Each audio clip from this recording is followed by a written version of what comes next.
doações, que nós conseguimos bater a meta necessária. E lembrar que no final, na oração final, nós vamos irradiar para 2 turmas de trabalho da Casa Espírita, os tratamentos espirituais que são feitos na terça-noite às 19 horas, sobre a coordenação do Flávio, e na quarta-feira às 15 horas, sobre a coordenação da Carmen e Fernando. Do Fernando, é isso. Então, finalizadas as observações, agora eu passo para a Emília, que vai nos trazer hoje as mensagens sobre as curas de Jesus à luz da doutrina espírita. Pode. Obrigada, Armin. Boa noite, amigos. Boa noite, amigas. É sempre muito bom estar aqui e receber e aceitar esses convites para o estudo, porque quando a gente está na posição da responsabilidade, né, de fazer uma palestra doutrinária, na verdade a gente está assumindo a disposição de estudar um pouquinho mais, né, de exercitar a nossa disciplina e de aprender, porque todos nós, né, estamos aqui no mesmo pé de igualdade, rogando ao nosso querido Divino Mestre Jesus, que acalente os nossos corações e nos conceda o conhecimento, a calma necessária para que a gente progrida. Então o tema de hoje, ele é um tema que mexe, acredito eu, com todos nós. Quem aqui já não precisou, quis uma cura? Quem aqui não passou pela situação de ter alguém na família em situação de doença e também rogar a Deus pela cura, né? Então são situações que fazem parte da nossa jornada nesse planeta. E estudando um pouquinho a respeito das curas de Jesus à luz da doutrina espírita, a gente vai assim, tirando assim as camadas, né? Como a gente faz com uma cebola, a gente vai tirando algumas camadas para identificar elementos que são perenes quando a gente olha para essa situação de doença que é passageira, mas a questão da cura e da integridade da saúde é algo que vai permanecer, né, na nossa jornada enquanto espíritos durante um bom tempo, essa busca. E esse estudo vem a partir de leituras de algumas obras, como a Gênese. No capítulo 13, a Gênese, lá no Kardec traz a segunda parte da Gênese, que é uma obra maravilhosa, é a 5ª obra da nossa doutrina. A primeira parte dela, a gente aprende a respeito da Gênese, que é a criação, né? Então toda a parte mais científica da doutrina, ela está desdobrada aqui na Gênese, na primeira parte. E na segunda parte, Kardec vai nos trazer a explicação a respeito dos milagres do Evangelho, explicação científica. Então é muito interessante. Para quem gosta, para quem está aqui, em geral, todos nós que gostamos do Espírito, a gente gosta, né? De uma explicaçãozinha racional, está aqui na Gênesis. E no capítulo 13, Kardec vai falar dos milagres. No capítulo 14, é um capítulo denso, importante, sobre os fluidos, né? Sobre as questões materiais de uma matéria que a gente não vê, mas que existe, né? Então, que matéria é essa? Que fluido é esse? Que faz parte da concepção, né, do nosso corpo perispiritual e também corpo material, através, né, dos nossos pensamentos. A gente diz, olha, a gente pensa, a gente cria, né, a forma pensamento, que nas obras de André Luiz, o que é isso? E a Joana de Ângeles vem nos dizer, os vermes criados pelos pensamentos, o que é isso? São criações, é matéria que a gente concebe, mas a gente não vê. Aí tem lá, nessa explicação sobre os fluidos, algumas bases teóricas que nos ajudam nessas compreensões. Também lemos um pouquinho de um livro lindo, da Dona Ivone Pereira do Amaral, que é Recordações da Mediunidade, que tem no primeiro capítulo uma carta maravilhosa de Bezerra de Menezes. Eu vou trazer um trechinho aqui. E também Contos e Apólogos, psicografia de Chico Xavier, Humberto de Campos. Eu vou trazer também um trechinho aqui, se eu não me engano, capítulo 3. E algumas reflexões importantíssimas que estão no podcast da FEB, que eu recomendo fortemente. A gente, os trabalhadores da casa, a gente se reúne entre nós, assim, quando sai um capítulo novo, né? Um episódio novo desse podcast que se chama Espiritismo em Pauta. É uma equipe lá de Brasília que produz. E tem um episódio em que foi entrevistado o Dr. Vicente, para não errar o sobrenome dele, Dr. Vicente Pessoa. que ele é da Associação de Médicos Espíritas de Goiânia, esteve aqui com a gente alguns sábados atrás na Conferência Espírita, teve aqui em Santa Catarina, deu a palestra, se não me engano, a palestra de abertura, né, a primeira palestra foi com ele. Ele é um estudioso da doutrina, além de um cientista também, né, de um médico, né, alguém da ciência, e ele traz esse tema também com uma clareza de raciocínio que nos abastece, né, nos alimenta. Então essa palestra tem essas referências aqui que eu mencionei. E, gente, vamos começar. Acho que a ideia central, né, quando a gente fala de cura, a gente entende também que a gente está falando de doença e de saúde, né? Então, o que é doença, o que é saúde? São reflexões importantes, né? Segundo a OMS, a Organização Mundial da Saúde, a gente entende já, enquanto, né, humanidade, que saúde não é mais, já foi, não é mais só a ausência de doença. Saúde é um bem-estar geral, não só físico, mas segundo a OMS é físico, é emocional, é mental e social. E aí na doutrina espírita, a gente não para ali, né? A gente sabe que físico, emocional, mental, social são todas questões que dizem respeito ao aqui e agora. E na doutrina a gente tem uma visão ampliada, não é? Nós somos espíritos, a nossa história não começou aqui, quando nós nascemos, na data de nascimento que a gente celebra todo mês, todo ano, não é? Não, a nossa data de nascimento só Deus sabe, remonta lá à nossa criação. Então temos muitas histórias que influenciam sim no nosso bem-estar atual, físico, emocional, mental e social. E a gente pode incorporar o espiritual. Então quando Emmanuel, por exemplo, né, o espírito que foi durante muitos anos aqui, deve seguir, né, essa parceria com certeza, o mentor de Chico Xavier, ele nos ensina que a saúde integral é uma saúde espiritual, é quando há um equilíbrio do espírito. O equilíbrio do espírito. Quando é que a gente atinge um equilíbrio permanente? Aí a gente pode pensar, quando somos espíritos puros. Né? Antes disso, não é possível.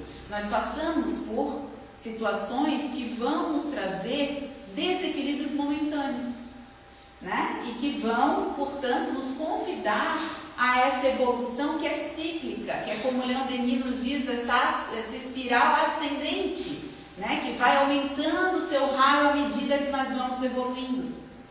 Então vamos passar sim por momentos, né, mais para cá ou mais para lá, como a gente já experimenta aqui na Terra. Pois bem, dando essa introdução, é importante a gente entender que, portanto, a cura, né, quando a gente fala das curas de Jesus, e a gente diz que são os milagres do Evangelho, é importante que a gente entenda milagre numa acepção, como diz aqui Kardec para a gente, no capítulo 13, nessa definição muito interessante, que ele diz assim, na acepção etimológica, né, da palavra, a palavra milagre, de miraculo, admirar, significa prodígio, maravilha, coisa extraordinária, né? A academia definiu desse modo um ato do poder divino contrário às leis da natureza conhecida.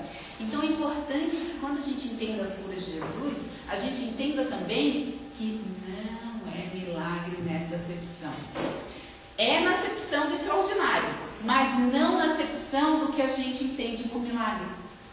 Porque milagre, gente, nesse sentido, que é contrário à lei divina, a cura de Jesus, as curas não são contra a lei divina.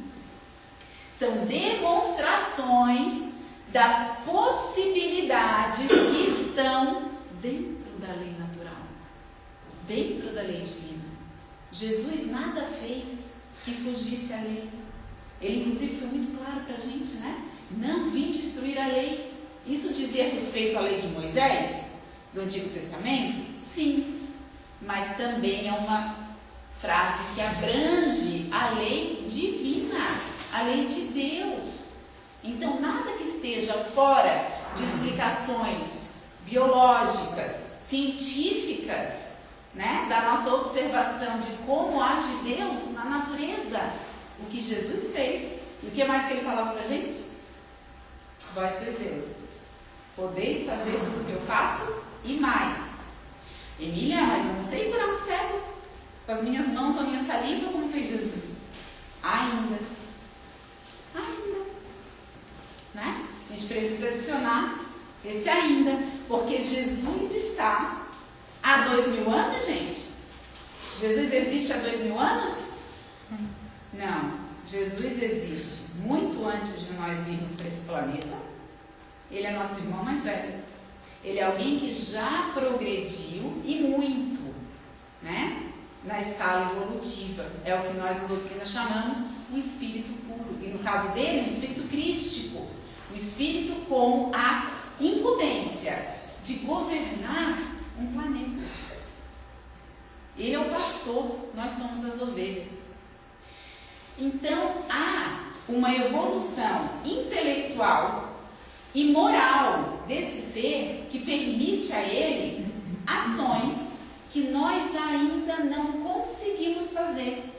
Como para uma criança, por vezes, o simples ato do adulto existir no mundo é algo extraordinário. Quando a minha filha pequenininha me via dirigindo, ela olhava assim: meu Deus, mamãe, eu nunca vou conseguir fazer isso. Eu não tenho dúvida que aos 18 anos ela vai tirar a carteira de motorista. Vocês têm dúvida? Nenhuma.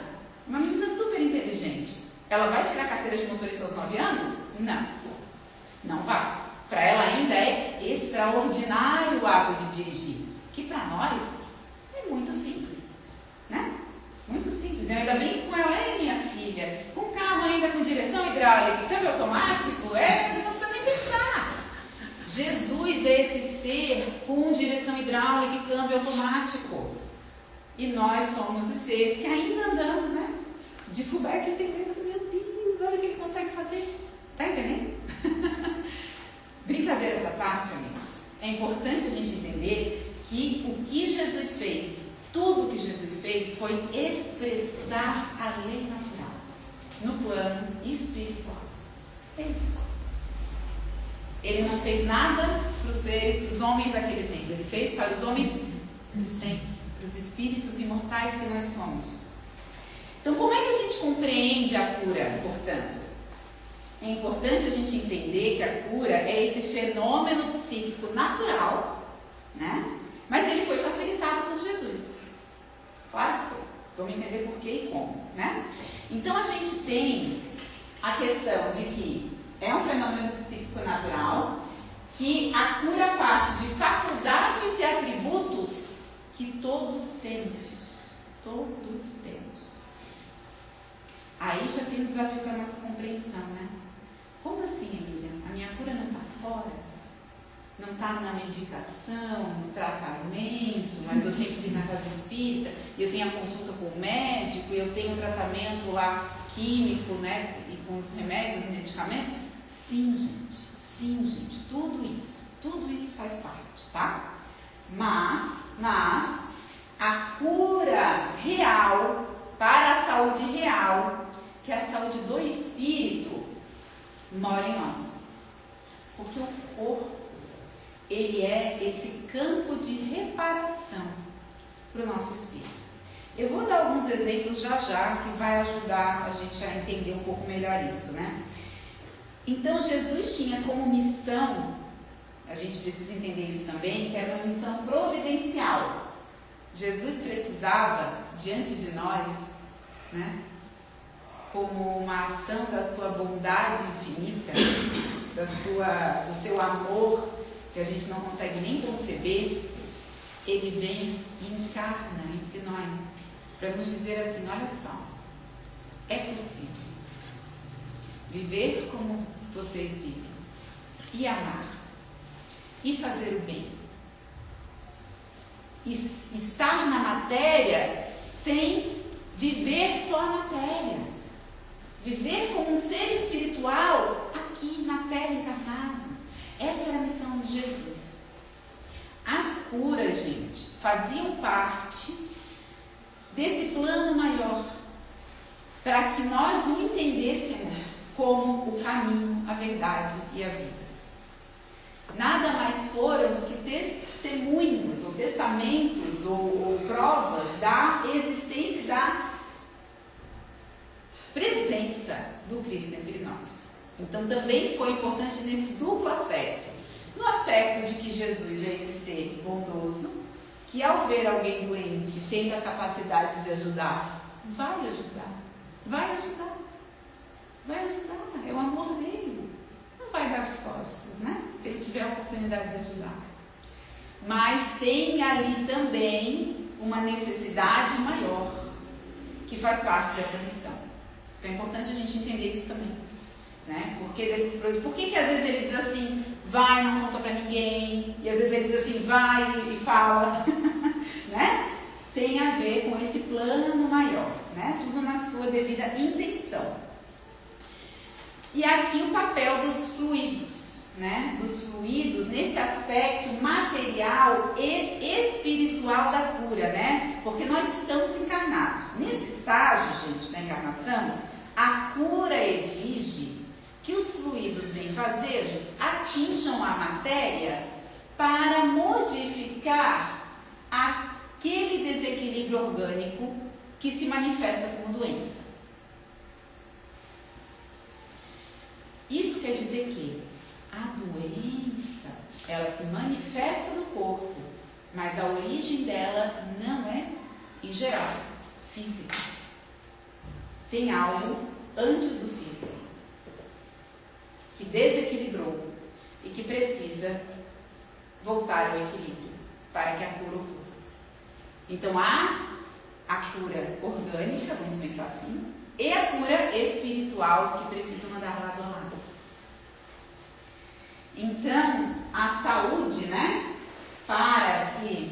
essa saúde real, né, para ela se dar novamente, para ela ser retomada, ela vai exigir, né, a atuação desses fluidos. E como que esses fluidos vão se dirigir para a cura?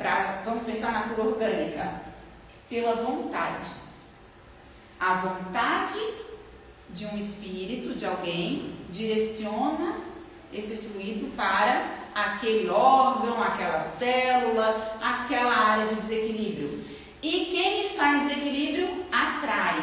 Então há ali uma troca, uma simbiose, tá?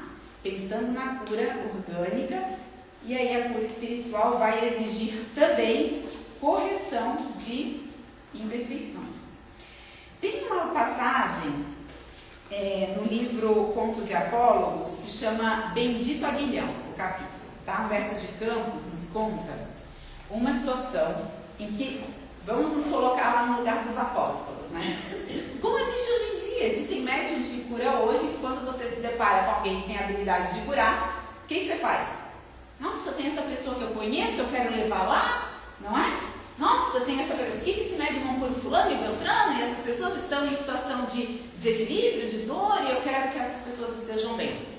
Quando os apóstolos veem as capacidades de Jesus, eles fazem isso, tão humanos quanto nós. Senhor, por que o Senhor não cura todos? Né? Por que Jesus não cura todos, gente? Se ele tem essa capacidade, por que ele não curou todo mundo? Por que ele não cura a gente agora? Se ele tem essa capacidade. Vocês já pensaram nisso? Então Humberto de Campos nos conta que os apóstolos estavam, né, os discípulos estavam nesse questionamento. E um deles, né? Quem? Quem deles? Pergunta. Pedro. Sempre Pedro, né? É o mais tempestuoso ali, né? Então Pedro chega para Jesus e pede, então, né? E os discípulos falam assim, então vamos pegar um dia e vamos curar todo mundo.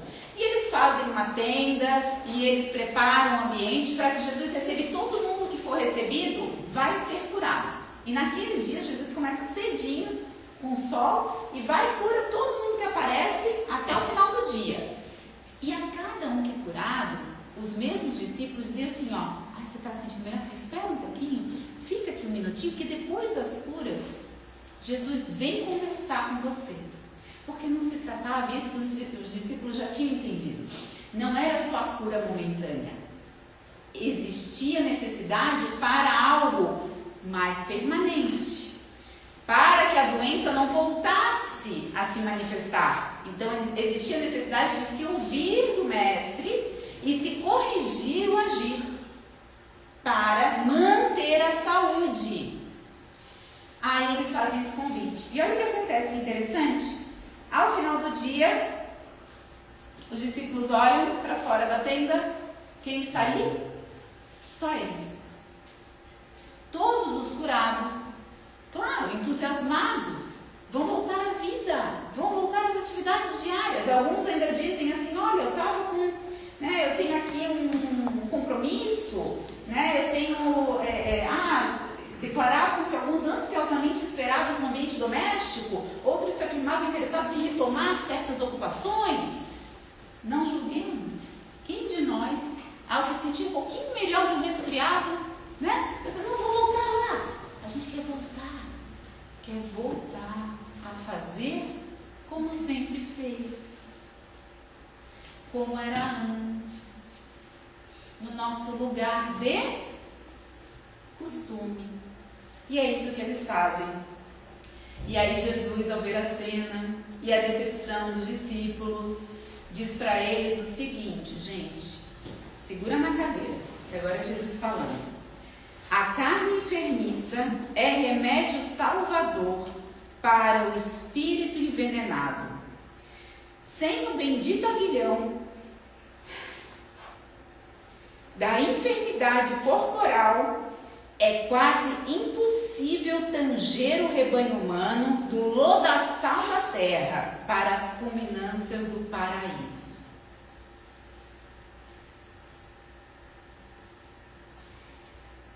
A carne enfermiça é o remédio salvador.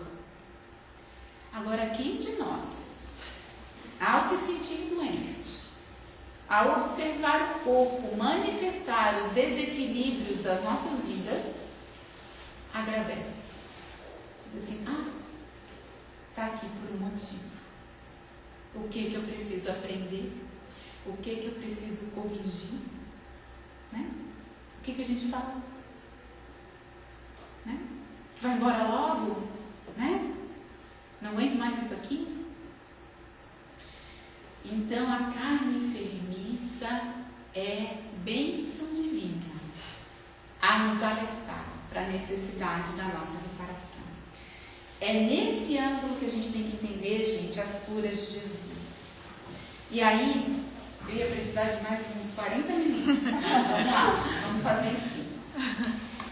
Aí, gente, a gente tem que perceber a natureza dos fluidos, da corrente fluídica e de como a cura acontece, Então, Kardec nos ensina que existe, nesse mecanismo da cura, uma bomba, ele chama, duas bombas, tá? A bomba calcante, que vamos pensar em Jesus, ou no médium curador, ou no médium passista, que aqui na casa também emite fluidos curadores, no momento do passe. É uma bomba de fluidos emitindo.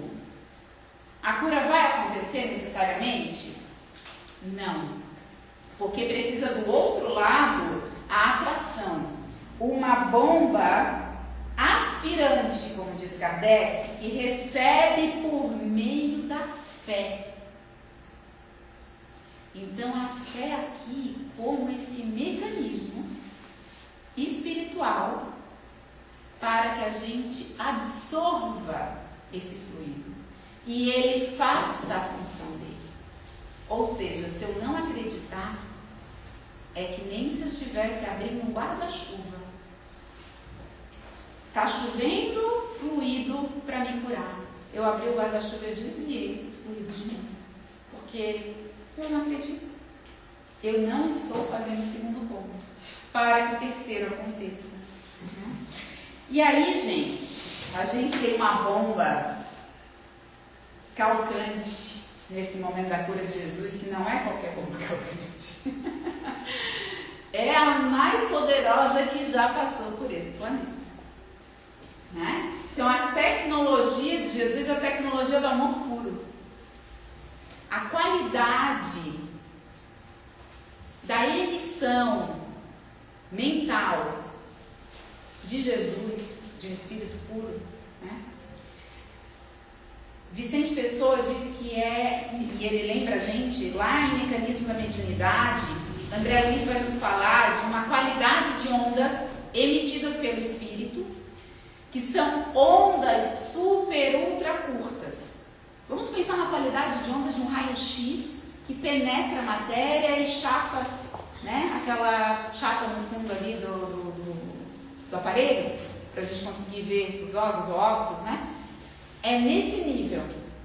Só que essa tecnologia do amor, essas ondas super ultra curtas, que inclusive já tem cientificamente comprovado a qualidade, né, mental nossa de elevar as ondas e a qualidade das ondas quando nós estamos em uma determinada vibração mais baixa, ondas mais longas e de penetração menor, né?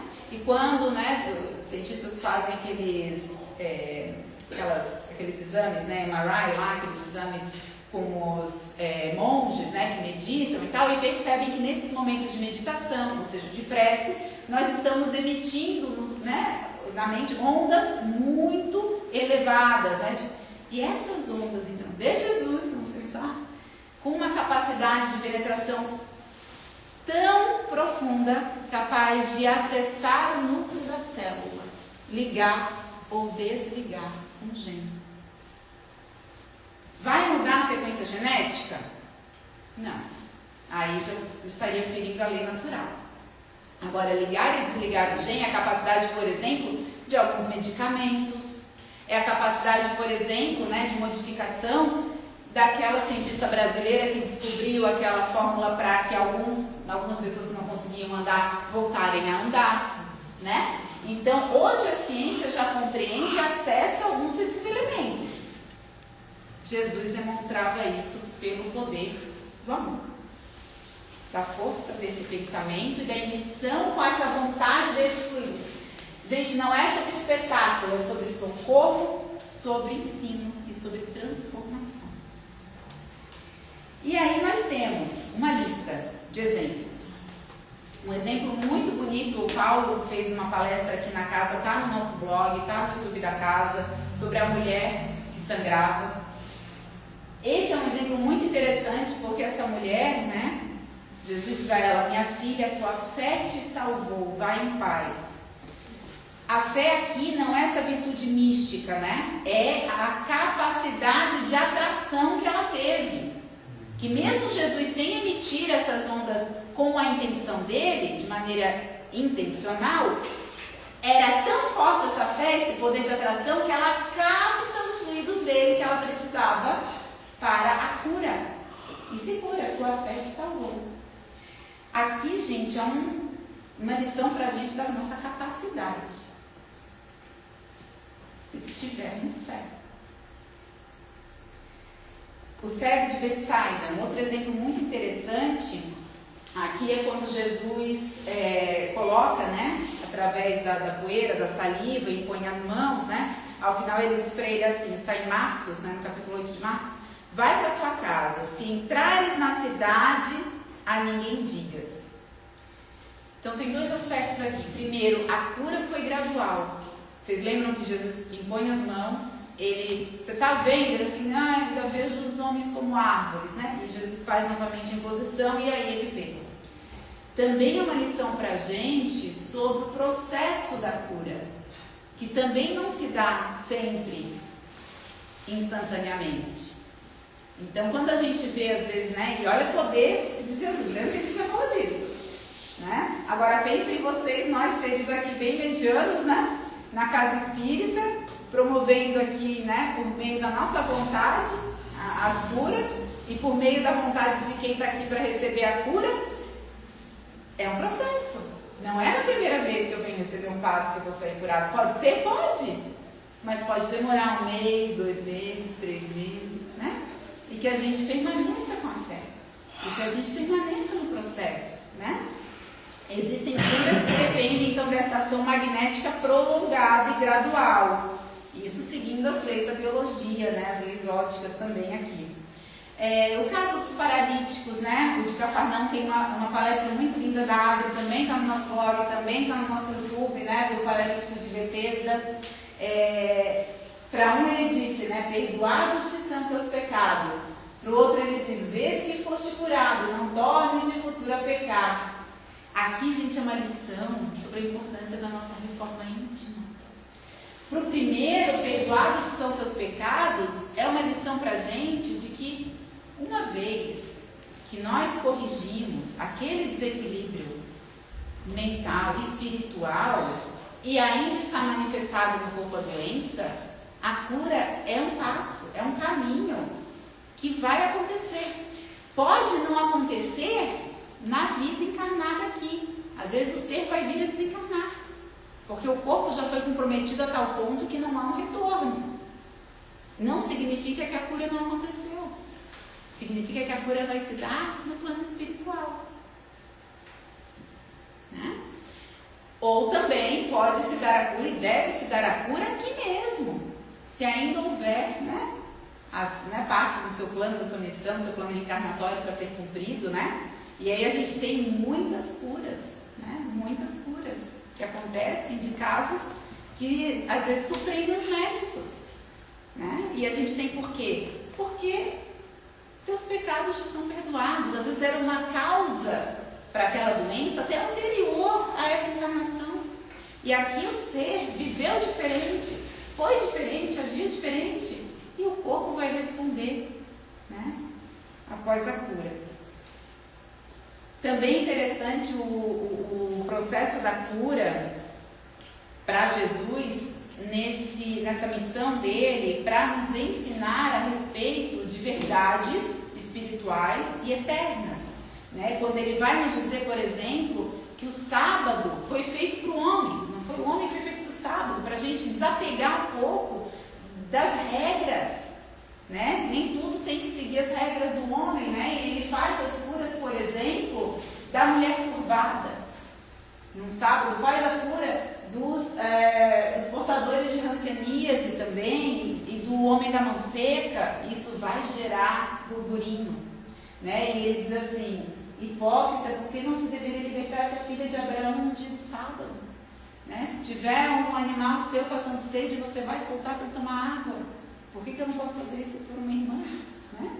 Então, é interessante também essa oportunidade que Jesus nos dá de repensar, né? Em relação também na cura dos rancênicos, né?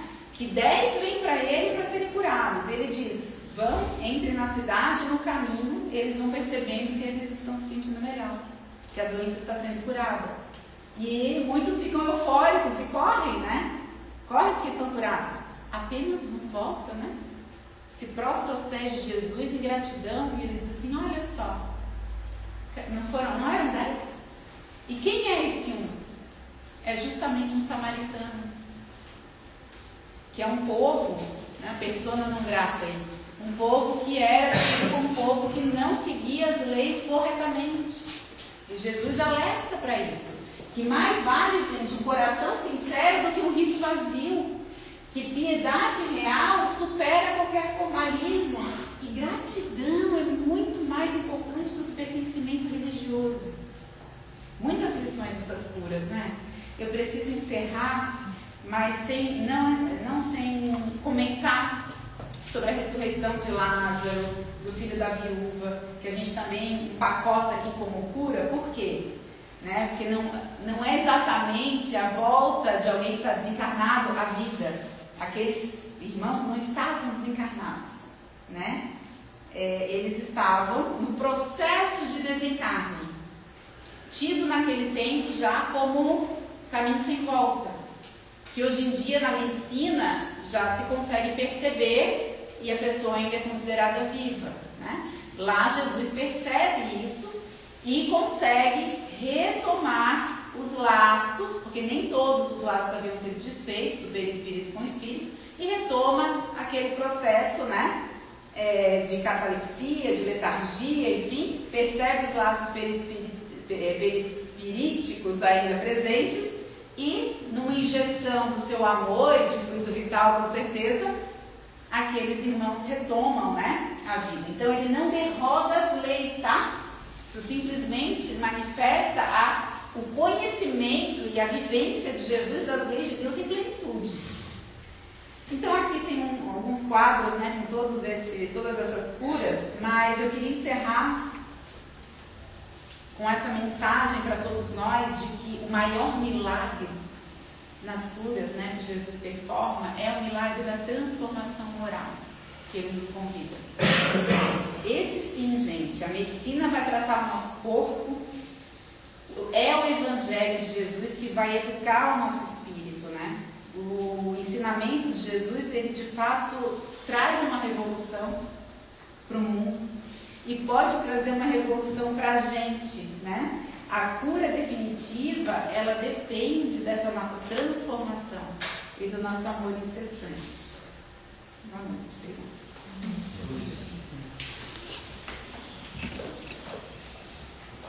Obrigado, Emília.